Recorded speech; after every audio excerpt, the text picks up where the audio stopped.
Hi, I'm Mike Malaska, and welcome to Malaska Golf Live. You know, there's learning curves in everything, and what we're trying to go through here with what we're doing with the site is production. I mean, and so a lot of the things that we deal with, the audio, different things like, it's like your golf swings. You know, you think you've got it down perfect, then all of a sudden you have glitches. And the more technology and the more we try to get in touch with you, there's always these little glitches that go on. But believe me, I think it's worth it. It's certainly worth it for me. So what we're going to talk about today is we're going to talk about distance, because everybody really wanted to know more about distance. That seems to be what everybody thinks is the magic bullet. So if I could just hit it a little further. So that's fine, and we'll look at different ways for you to create a little bit more speed. And there's a couple things you want to focus your attention on when it comes to the technique relative to your golf swing that most everybody can do to give yourself a little bit more speed, and maybe a lot more speed. And I've been doing this for a long time. I've been teaching for 50 years, and I see the major speed losses in most people's swings, and what most people think it is and what it really is are very different. So we're going to talk about that. The first thing we're going to talk about relative to maximizing your distance is going to be about equipment. Now, today I'm here at True Golf. Now, when I talk about equipment, this is a huge equipment issue here, because True Golf is the people who design the E6 technology and all these simulators, which is a big part of your equipment. And there's different levels of price points, and we'll talk about that. You don't need to spend a lot of money, but you need this data, because then you start to see if what you're working on is really relevant, if it's actually helping you. Because a lot of times people spend hours and hours hitting balls, and really they're not getting much better. So the more information you have relative to relevant numbers, then you start to see, oh, so that's what actually makes the club go faster. And you start to understand a lot of times when people get on these simulators and they have relevant numbers they can look at, you make a swing that feels like you're swinging slower, but your numbers actually get better and your speed goes up. And she go, well, why is that? I mean, it feels like that's actually moving slower, but the numbers are better. So okay, so they go, well, what am I doing? Why is that happening? So it's almost extremely important, and it's almost one of those things where if you don't have this, you're behind the curve. And they've made it affordable at pretty much any level. And we're going to talk about that more. So let's talk about equipment first, because equipment can have a big impact on what happens or doesn't happen with your distance. So I've got this sim driver here, and here's the deal. When you hit a golf ball, there's an optimum launch angle and an optimum amount of spin that you want to maximize the speed that you have. So right now we're talking about not creating any more speed, just maximizing what you have. So the optimum launch angle, somewhere between 14 to 16 degrees of launch angle, was somewhere between 2,000 to 2,500 RPMs of spin. So that's going to pretty much optimize anybody at most any speed. That's where you need to go to somebody, go to your golf pro, go somewhere where they have a launch monitor, where you can take your clubs, just hit yours, and see if you're maximizing those things. So we're starting with things that have nothing to do with how you swing, but the equipment you use. And believe me, equipment's a big deal. So you have the wrong club with the wrong shaft relative to your swing, and you're going to struggle. So you're not going to get, it's going to be really hard to get much better. So the first thing is making sure you have a driver that launches the ball at the right height with the right amount of spin. And again, you can go to your golf pro, you can do it on here. See, I can stand on this machine right here and make a swing, and I'll be able to see, let's see where the ball goes. I can see my relevant numbers here. So if that was my normal club head speed, if that was me, we're going to see what the numbers are. So this comes up, and my ball speed was 107, my spin was 21, my launch angle was 13.9. So that's actually a pretty good numbers relative to that amount of speed. So I came pretty close to maxing it out. So that's what you want to do first, is make sure that you're maxing out who you are and what you have access to.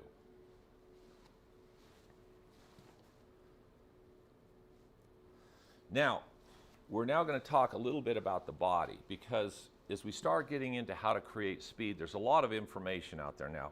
You're seeing the tour players, and they're making these movement patterns, and they're doing a lot of things to create speed. They're using what they call ground forces. And there's multiple different ways to create speed and force, but there's a number of them you got to be careful with. There's a reason why these guys spend hours in the gym. Now, a lot of it is to get stronger, but a lot of it is just to offset the forces that they're placing on the body that aren't necessarily designed to go there. So unless you're a full-time player and you're going to spend at least an hour to 2 hours a day in the gym, you got to be careful about what you try to force your body to do. So we're just going to talk about one real basic thing, and it's how your shoulders and your spinal column and your hips work. So if I take this, we're playing baseball or tennis or a lot of these sports. Here's my shoulders, here's my hips. So my spine's sitting in the middle here. So now my shoulders and my hips are turning parallel to each other. So my spinal column is sitting here, and it can do what it's designed to do. So your mid-thoracic back can rotate a little bit. Your lower lumbar spine doesn't have a lot of rotation, but this is pretty equitable relative to how you're designed. Okay, now we play golf. Now we tip over. Now here's your shoulder line, and here's your hip line. Now, if you do these, a lot of the things that they're teaching, and you go back, and your shoulders go back, and your hips go back, and then your hips come up, and your shoulders go down, well, guess what? Your spinal column's in the middle of those. And so what does your spine now do? Now it's in flexion, and you're torquing it. One of the worst things for the back would be to put side bend, flexion, and twist, which is what's happening to a lot of people. So what you want is you want these angles, your hips and your shoulders, to stay as close to parallel as they can. Now they're going to converge a little, but the further out those lines converge, the less pressure there is on your back. So when you see a lot of these players, and you see a lot of them pushing off, and this hip's coming up, and their shoulders are going down, and this is pushing out of the way, there's some relevance there relative to maybe creating more speed. But the problem is, it's putting a tremendous amount of force and pressure in your lower back. That's basically what ended up taking me out, was that move right there. Right hip coming up, left hip out of the way, shoulders going down, tilted. And I did it over and over again until finally my lower back said, okay, we're done. That's enough. And so you don't have to go through that, because there's other ways to generate speed and force, especially for the recreational player, that's more efficient, takes less effort, and it's easier to duplicate. So why would you go there? Why would you go the other direction? All right, so that's just a good idea to watch how those angles work. Now, relative to generating speed, I've got a little launch monitor here that basically gives me club head speed. So when I'm looking at where does most of my speed come from? Well, when you play sports, this is your biggest speed producer right here. So I find it interesting when people talk about golf and they say you want to take your hands out of the golf swing. What? Take your hands. If I hand somebody a baseball and say, I want you to throw it, but don't use your hands. Or I have them a tennis racket and say, I want you to serve, but don't use your hands. No, see, you have to use your hands correctly. And if you use your hands and these levers correctly, you can create a lot of speed. So the first thing to understand is most of your speed, or a lot of your speed, is going to come from what's happening in this wrist and how this arm works. So I'm just throwing a ball. So the first thing, that flexibility and mobility in your shoulder socket is critical.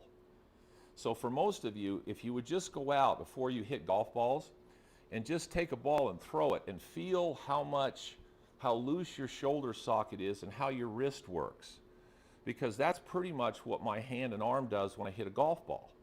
Now here's what I see relative to concepts. Everybody said, stay connected. Take your hands out of the swing. Keep the angle in your wrist. Well, if I was going to throw a ball, I'm going to connect my arms, and I'm going to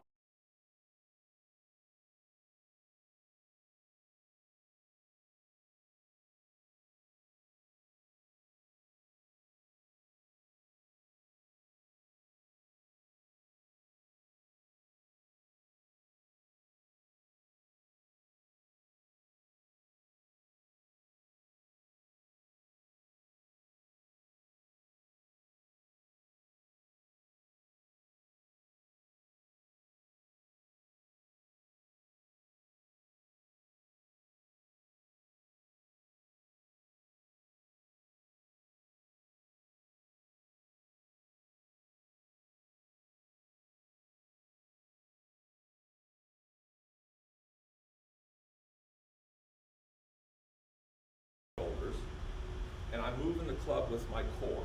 And I hear that all the time. It's all about your core.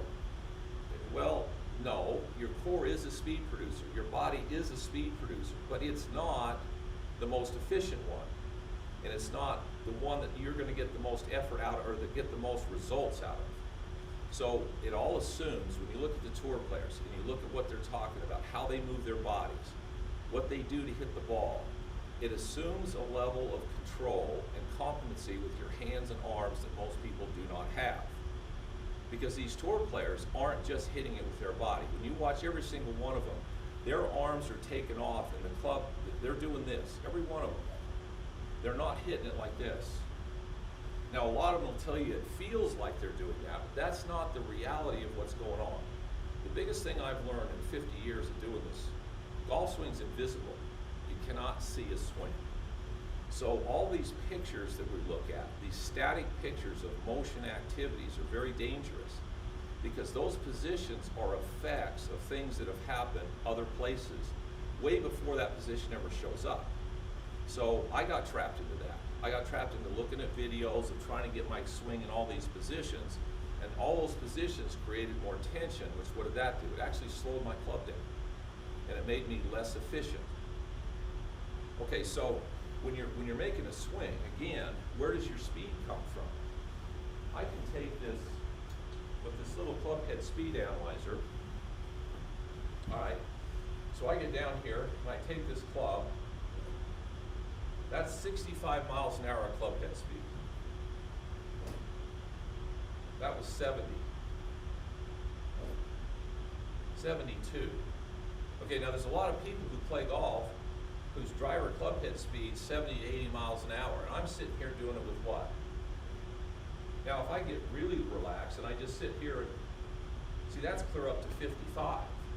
Now, if I stand here and I lock my wrist, 23. 21. Oh, okay, so this is more tension, more effort. This, 61. So these are the kinds of things you've got to figure out. You know, you start looking at golf swings and you look at this whole global picture of what's happening, and you watch what's happening with people's bodies. And you see these tour players and you see them doing all this stuff, and so then you go out and try to copy that. Well, again, the reality is what I just did with that lever system, all these tour players do instinctively. So it happens with them regardless of what they do with their bodies. Most amateurs, see what happens, you haven't trained your hands and arms and the lever system. See, this is a dual lever system. You've got an arm and a club and this. Okay, if this doesn't work correctly, if this isn't efficient, it doesn't matter how fast you move your core, you're not going to hit it much further. So the first lever system to get to work is this one. Okay, if this one doesn't work right, if this one does this, and it just pulls like that, see, that club head's not going to go very fast. Even no matter how fast I try to move here, this moves a lot faster. It's just physics of this dual lever system. So when you start looking at what am I going to practice and where is my maximum speed going to come from? So we talked about equipment. Second, we don't want to violate what the human body is designed to do, which when you go onto my website, Malaska Golf, I'm going to do more and more about that because it's not just about playing golf, it's about understanding it. What are really the tasks? What are you really trying to do? Say, that's what killed me, is I got into some bad tasks. Keep your left arm straight, pull, hold the angle, clear your hips. I'm not saying those things don't happen, but they're not the triggering task that makes them happen. So you get locked into things that really get in the way of what you're trying to do. Okay, so let's get back to this lever system. Again, when I throw a ball, how much tension is in my wrist and my shoulder? Virtually none. Now I would challenge all of you to go out and do that. And you just take a ball and just throw it. Now what's interesting, when I did that, if you watch, my arm moved a whole lot more than my shoulder did or my center. So what's my arm doing? Now as my body starts to move more, it takes that through a bigger range of motion, which creates more speed, no question.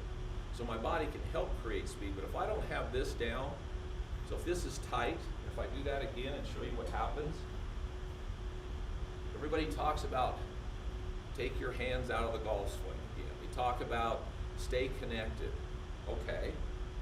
Well, if I tried to do that and throw a ball, so I'm going to keep my arms connected so my shoulders are now tight, so my shoulder sockets. I'm going to stabilize, hold the angle in my wrist, and now I'm going to try to throw. And you watch that, and people laugh at that, but that's what most people's golf swings look like. Because you're so locked up in your shoulders and your wrists, and you're trying to hit the ball with how fast you rotate your body. If I make a swing with a club, okay, how much is my body moving? You hear how fast that club's going? Is this moving? Sure it is. Now if I do this, if I change that concept and I lock everything in and I try to make it go this way, okay, my body's actually moving more and the club's going slower. So how do you learn to do that? Where does that come from? All right.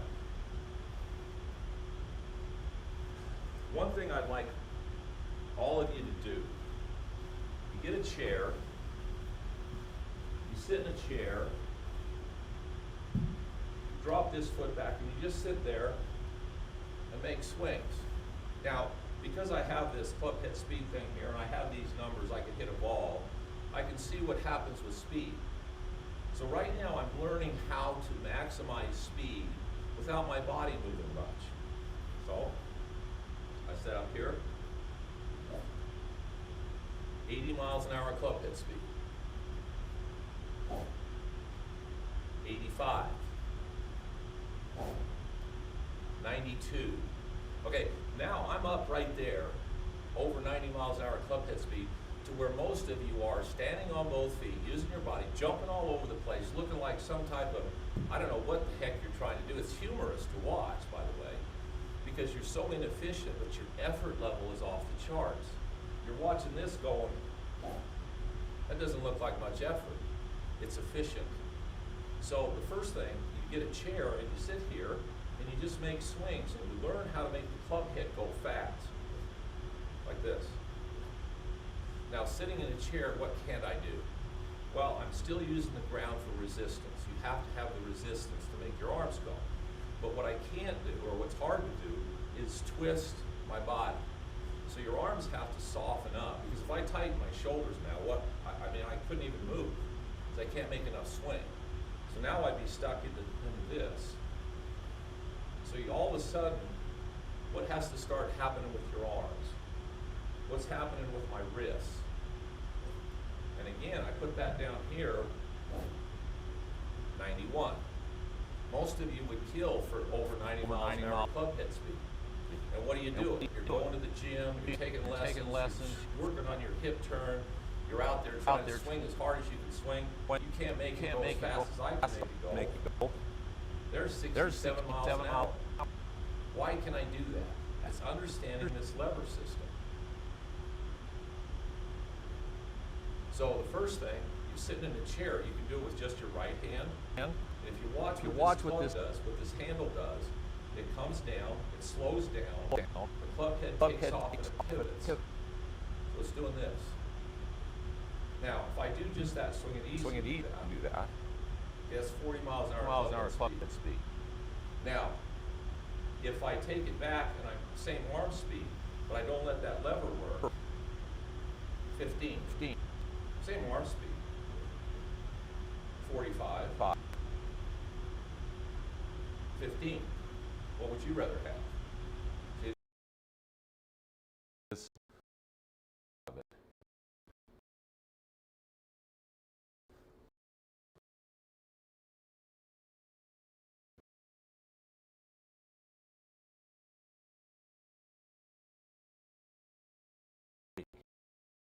Everybody thinks when I'm talking about this, they think what you're is where the that weight of the club head is I let the weight go. What does it do? there's so much momentum there pulling my arms straight that if I direct the momentum of the club, when I get to impact, my left wrist is going to be fairly flat, and this one's going to be still bent a little bit, because the momentum of the club just goes to my arms. Now as the club passes, you have to be willing to let the club do that.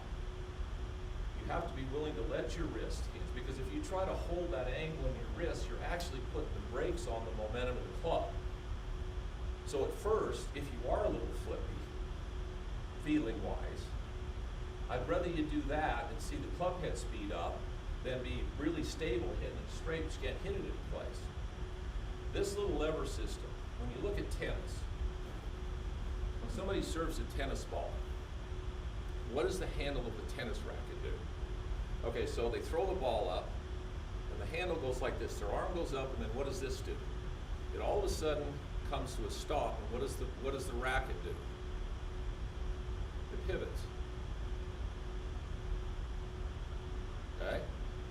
Now, if the tennis serve, if they went like this, if they threw it up and they kept the angle in their wrist, and they drug the handle and hit the ball, you could serve that way. But what would happen to the speed? See, there's a lot more speed in this than there is in this.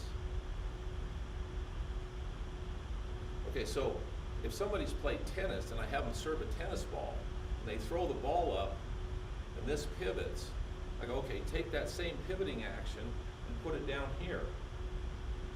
It's the same thing. Okay, so the first thing and most important thing for you to understand relative to speed is this lever system and how and when it works, because that's where the majority of your speed is going to come from. Now, if you have that lever system down and your body starts to move correctly, which we're going to talk about in a minute, then what do you have? Then you've got something that's really valuable. Again, what I see is 90% of people don't know how to use their hands and arms, and they don't know how to create these lever systems. People ask me all the time, Mike, so what do you work on in your golf swing? And I go, well, this. They go, what's that? So that's my swing. They go, how's that your golf swing? Well, see, that's how you shoot a basketball. That's how you throw a baseball. That's how you throw a bowling ball.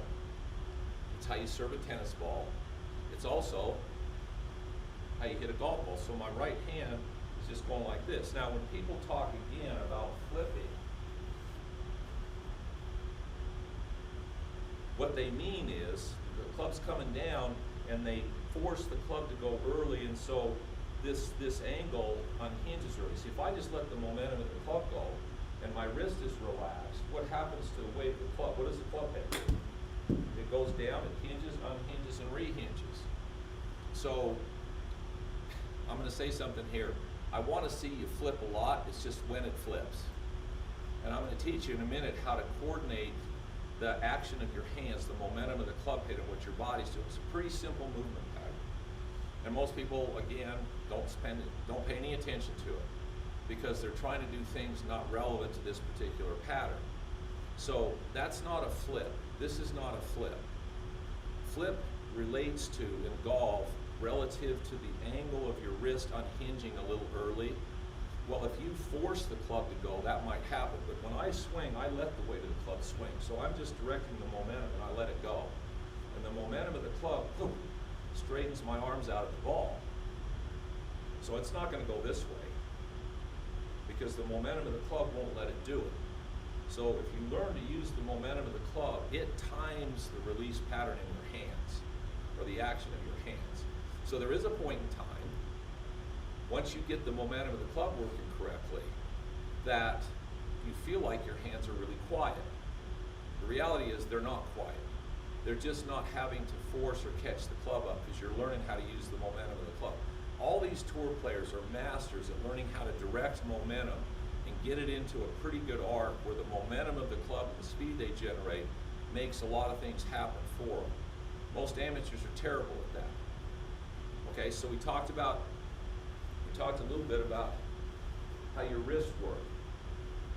Right, now the other thing relative to creating maximum speed is center face hits. So when you swing a golf club, if you're not hitting the ball in the center of the club face, you're not going to get a lot of speed out of it. So there's a lot of drills to do at home. You can set up a couple of tees and just put your club between the tees and make swings and see if you can make the club go between the tees. So you're hitting the ball in the center of the face.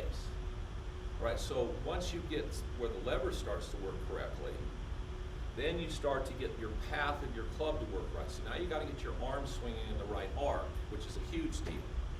Now, this is where we start to involve your body.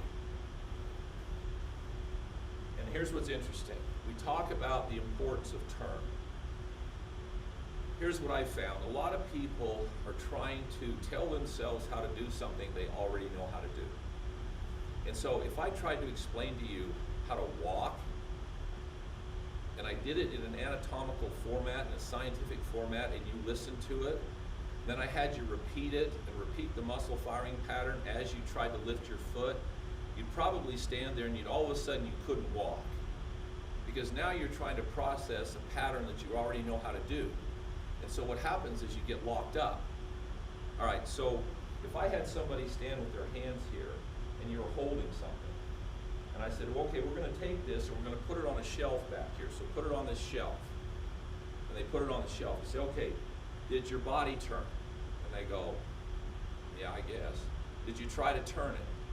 Well, no. Okay, so if we took it off this shelf and we had to take it and put it over on this shelf over here, does your body move? Sure it does.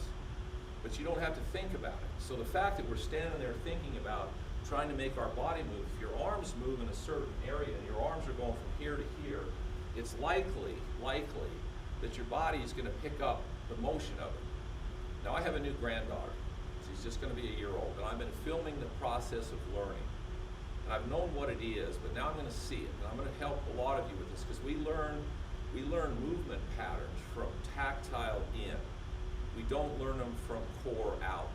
Now the body initially develops the core to protect the spinal column.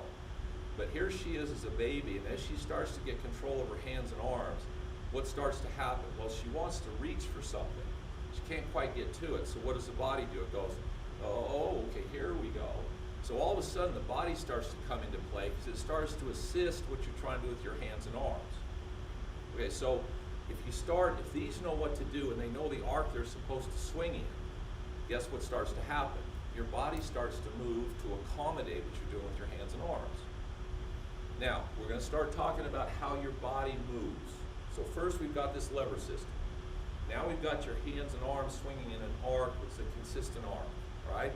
Now, what your body has to do is as your arms move, your body can't get in the way of your arms.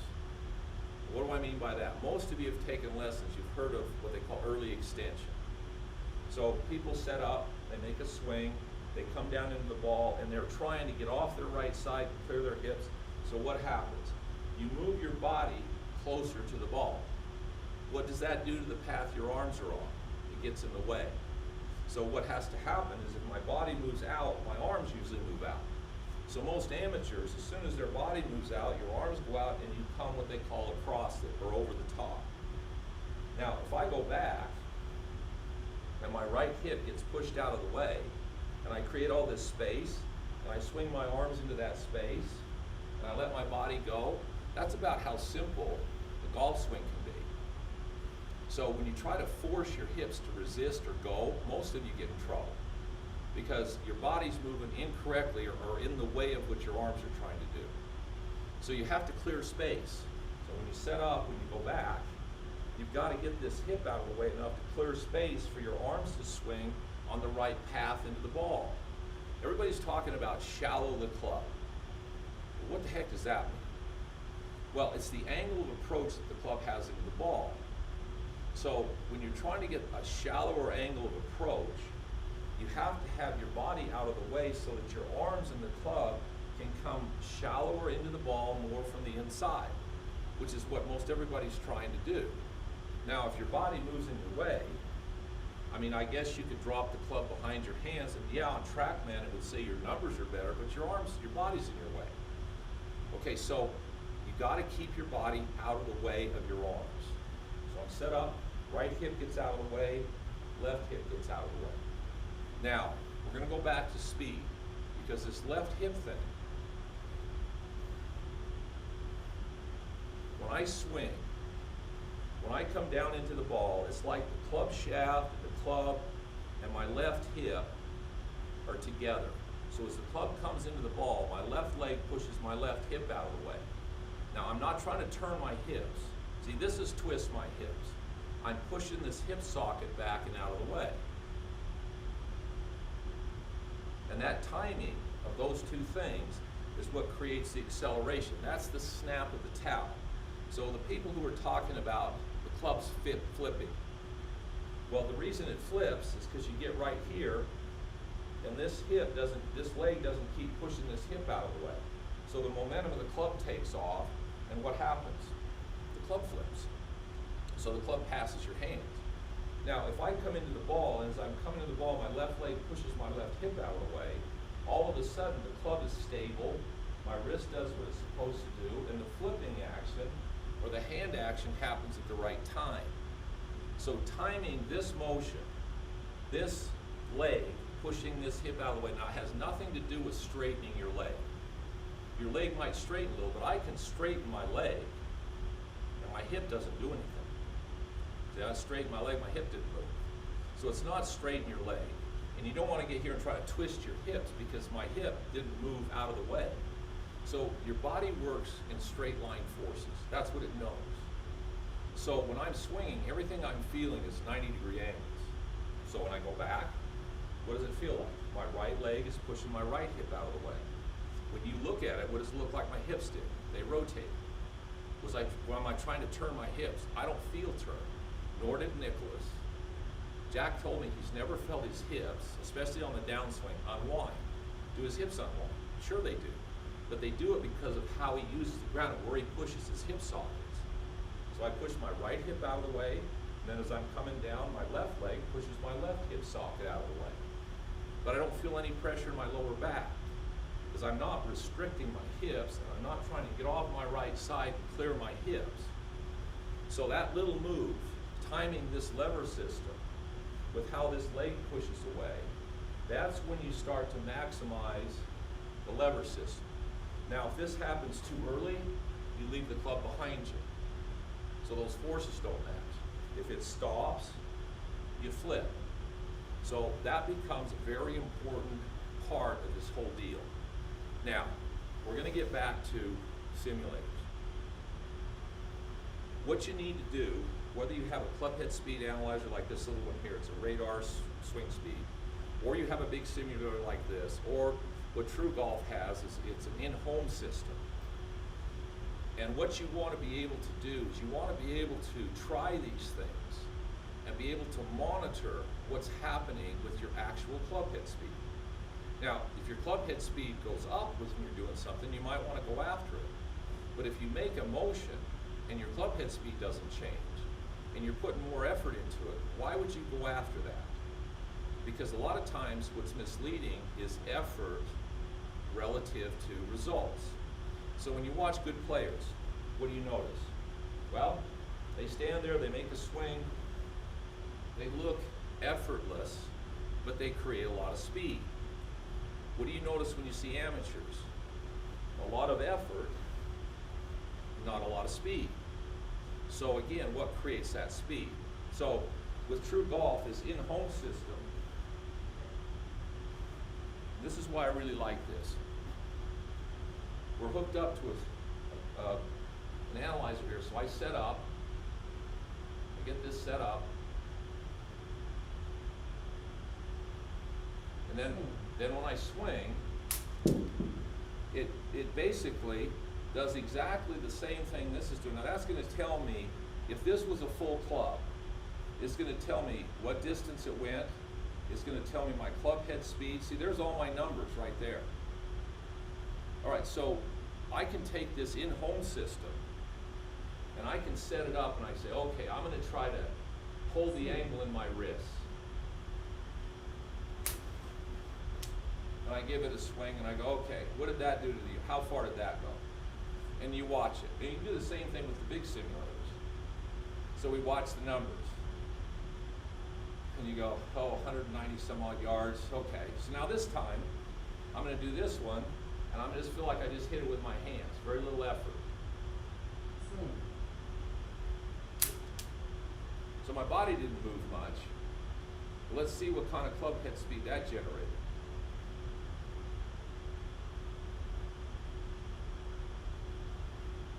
So it was more club head speed.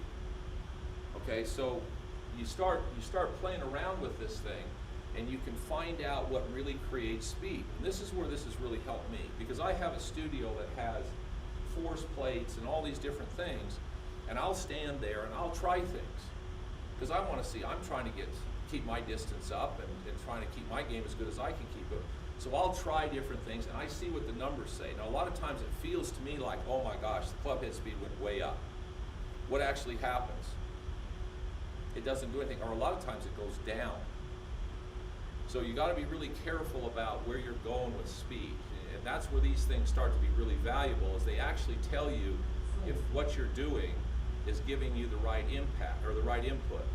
And so you don't spend time practicing something that feels like it's giving you one thing, but it's really not. And again, that's invaluable because you don't have time.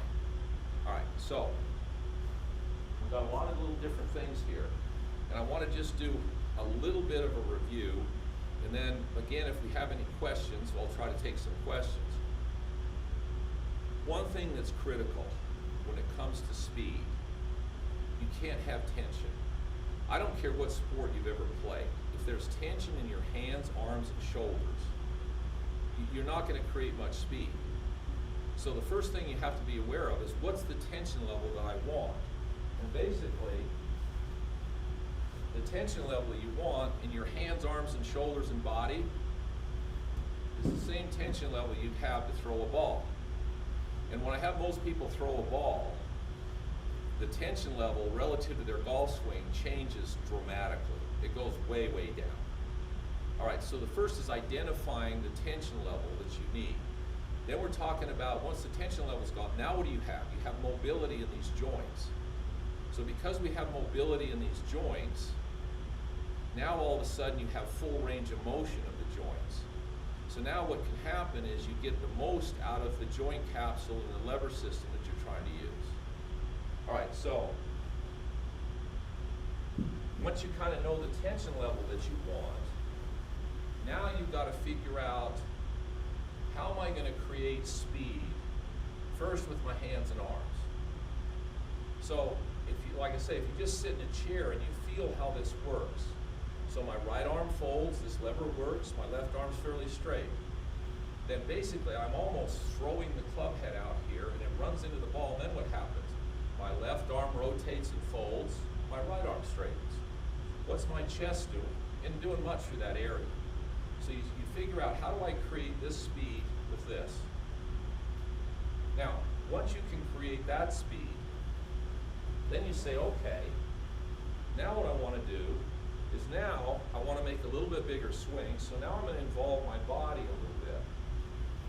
Here's what I will tell most of you. If you start out by using your body as a balancing, offsetting of forces rather than a creating force, you're going to be better. What do I mean by that?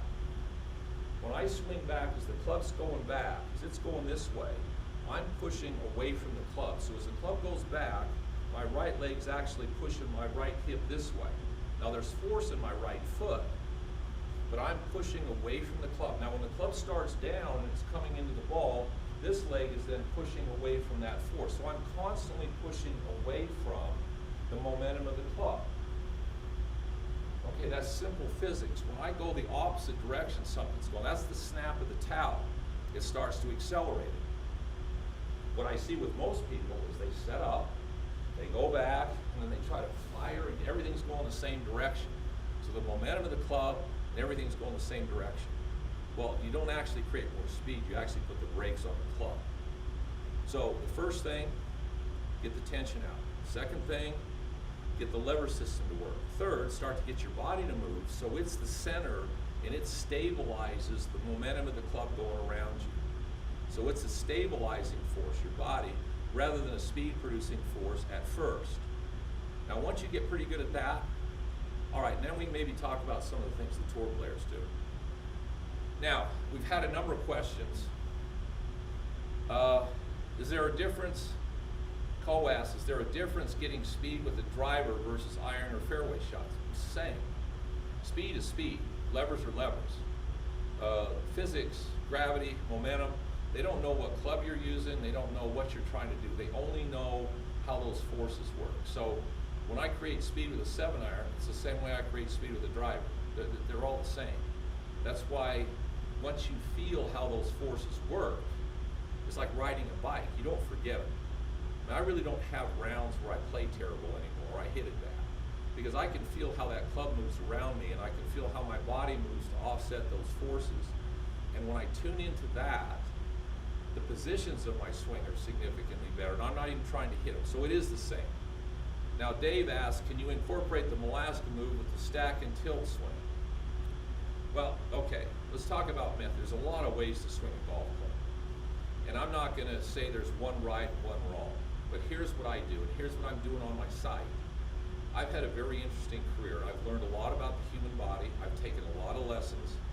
I kind of understand what the body's designed to do. So when I look at a lot of different ideas that are out there, and most of them I've done, stack and tilt, and most of these ideas are not new. That's first thing, let's just understand something. Anytime somebody says they have come up with something new in golf, it's probably not true. Because I can show you articles written about every idea in golf today that were written probably pre-1900s. So it's not new. The reason there aren't any really new big concepts out there, what hasn't changed in the last 200 years? The human body. So it can only move certain ways, and if you violate its design, you're gonna have a problem. So what I do on my site is I look at these ideas, because I did it for me. First of all, do they violate how the body's designed to move? If it doesn't, okay, then I'm gonna try it. Can I do it? Does it make me better? Now, if it does, I'm gonna bring it to you, because I want people to be better. Now, if it violates what the body's designed to do, or I have a hard time doing it, most people are not gonna be able to do it.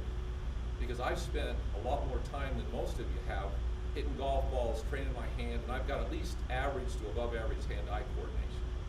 So what I'm trying to show you is what I found to be the most effective and the most efficient, not only for the people I work with, but for me personally. And a lot of these different ideas, when you start looking at how guys are creating speed and all the things they're talking about, these alpha and beta forces and ground forces, and jump up in the air and twist and do this and do that, a lot of them happen.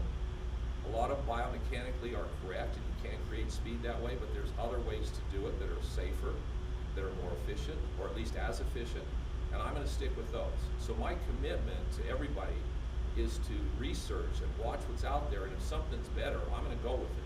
To this point right now, I haven't found too much better than what I've been able to figure out or help me understand what's going on. So again, when you start asking these questions and we start getting into different swing methods, I could stand here and do stack and tilt, single plane, dual plane, golf machine, let A swing, David Ledbetter's A swing, I can do them all, hit the ball pretty well. Why can't I? Because my hands are trained to control the club, and they know where impact is. Okay, so I can make almost any method work to some degree. Okay, we've got another question here from Corey. He says, in relation to squaring the face, does the stiffer shaft help a little with this? Square in the face? Not really. I mean, seriously, I can take a really stiff, or I can take a regular shaft and still square the face fairly well, because the momentum of the club, when it comes in, whether it's a stiff shaft or a regular shaft, the momentum of the club is basically, and my grip, we didn't talk about grip, you'll have to go to Malaska Golf and look at the grip, but that tends to square the face for you. So there's not enough difference between regular and stiff relative to, for most people, where the amount of flex or kick or twist in the shaft is going to affect your ability to control the face angle.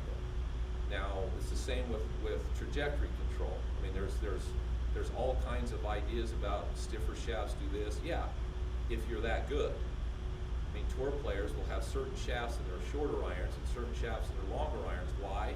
Because they want to control the trajectory that the ball's going on. and shafts can help you control trajectory. But they've gotten to the point where they're really good with their hands. So you want a shaft, if you're gonna go get fit for clubs, and you're looking at shafts, you wanna go get fit with a shaft that brings your miss hits in. So it dials in, you get certain shafts and you'll start, your pattern will be spread out. And all of a sudden you'll find a shaft that tightens that pattern so your misses aren't as bad. You may not hit it quite as far, but that doesn't matter. You want that dispersion to come in, because the better your miss hits are, the better you are as a player. Okay, we got one more question here from Brian. He says, I hit more pure with a split grip, like the drill, 1-inch split. Can I golf with that split grip, or is this killing distance? Now, split grip, for those of you who don't know, is where you take the club and you separate your hands. Now, what that separation does is it makes it really easy to leverage the club, really easy to leverage the club on the follow-through side. So he says, well, I hit it better when I just have about 1 inch of a split grip. So, I mean, I can hit it with a split grip, and I'm pretty good with that also. So, is that going to kill you as a player? Your hands work a little more independent that way, and it really focuses on this lever system. And you can get to where you might overuse it a little bit. But what I ask most people to do is we start with a split grip, especially if you have young kids. Let them start with their grip split, because when they take the club back, they'll automatically lever it, and they'll lever it over here. When their hands are together, they tend to use their elbows. But split grip tends to get this lever system working. And then you work their hands closer and closer together. So 1 inch apart might be a little much. When I started this game, I played with a 10-finger grip, which is 1 inch closer together than your split grip, and that's what I played with.